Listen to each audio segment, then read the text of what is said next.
নীলা শহরের মেয়ে। চাকরির সূত্রে সে ছোট্ট একটি গ্রামে আসে। গ্রামের পরিবেশ, সবুজ মাঠ আর বিশাল বটগাছ তার মন ভরে যায়। এখানের জীবন অনেক শান্ত ও কোলাহলহীন। তবে একদিন গ্রামের মহিলাদের কাছে শুনতে পায় একটি বড় কালো পাখিকে সবাই মৃত্যুর সংকেত হিসেবে দেখে। যেদিন কারো বাড়ির আঙিনায় এ পাখি বসে সেই দিন কেউ না কেউ মৃত্যুবরণ করে। নীলা এই কথাটি শুনে হেসে বলে, এটা তো নিছকই কুসংস্কার।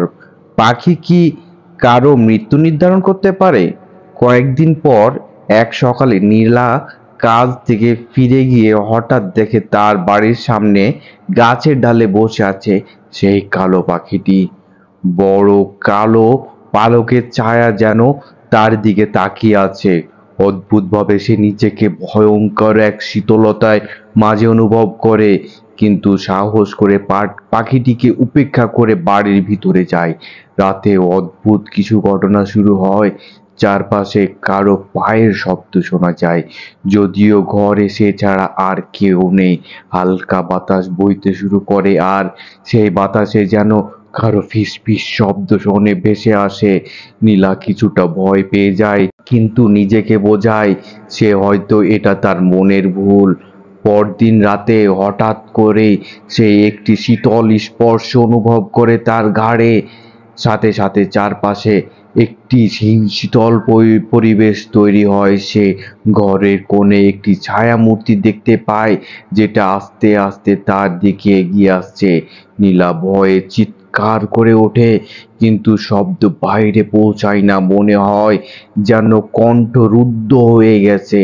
নীলা প্রতিদিন এই অদ্ভুত ঘটনা অনুভব করতে থাকে। রাতে ঘুমানোর সময় অদ্ভুত স্বপ্ন দেখতে পায়, যেখানে কালো পাখি তার দিকে তাকিয়ে আছে। পাখির চোখগুলো যেন গভীর কালো, আর সেই চোখে সে নিজের মৃত্যুর প্রতিচ্ছবি দেখতে পায়। একদিন সে আবার সেই পাখিটিকে দেখতে পায়, এবার তার জানালার পাশে।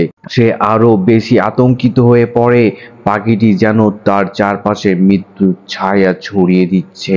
গ্রামের একজন বয়স্ক মহিলার কাছে সে ঘটনা শেয়ার করে। মহিলা বলে, তুমি যদি পাখিটিকে দেখো তাহলে সে তোমাকে ছাড়বে না। এই পাখি মৃত্যুর দূত। সে নিজেই কাউকে শিকার বানিয়ে ছাড়ে। তুমি যতই অবহেলা করো সে তোমার কাছে আসবে। নীলা অবশেষে বুঝতে পারে এই পাখি শুধু একটা কুসংস্কার নয়, বরং তার জীবনে বাস্তব আতঙ্ক হয়ে এসেছে। সে এবার সেই কালো পাখিটিকে দেখে। এবার সে দোরগোড়ায়। পাখিটি তাকে তাকিয়ে নিয়ে যাচ্ছে এক অজানা পথে। সেখানে মৃত্যু এবং নির্জনতার ছায়া তাকে গ্রাস করে ফেলেছে। শেষ রাতে নীলা অদ্ভুত শীতলতার মাঝে চিরতরে হারিয়ে যায়। কালো পাখি নিস্তব্ধভাবে উড়ে চলে যায় এবং গ্রামবাসী বুঝে এই মৃত্যুদূত আর একটি আত্মা গ্রাস করে ফেলেছে।